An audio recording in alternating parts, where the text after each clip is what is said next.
Paano ba sabihin sa Chinese ang may boyfriend ka na ba? So, simple lang yan. Ganito pagkasabihin sa Chinese. Neyo nan pongyo lama. So, yung boyfriend is sa Chinese, nan pongyo. Nan pongyo. Yung pag sinabing may boyfriend ka na ba? Neyo nan pongyo lama. So, ganun lang kasimple. Ni means you o ikaw. You is yung meron. Neyo, tapos nan pongyo, boyfriend. Pag sinabing la is past tense yun, pag may la. Tapos pag ma, ibig sabihin nagtatanong ka. Pag may ma sa uli, ma. Neyo nan pongyo la ma.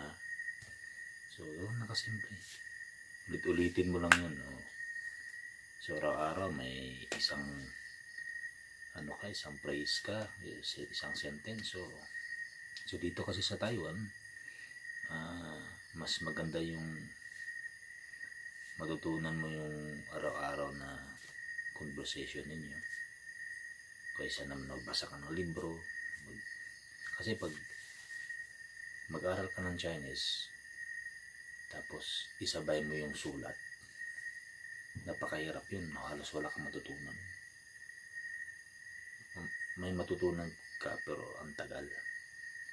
Whereas na uunahin mo yung salita, no? Tapos naririnig mo parati, lalo na sa trabaho o ginagamit mo pagkatapos mong pag-aralan, mas madali kaysa naman na mag-YouTube ka,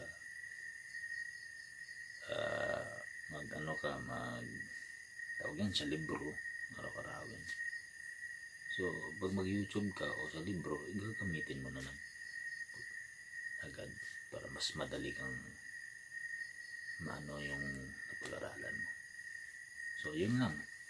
Neyo nan pongyo lama. May boyfriend ka na ba? Ni yo nan pongyo lama. Neyo nan pongyo lama. So, ganun simple.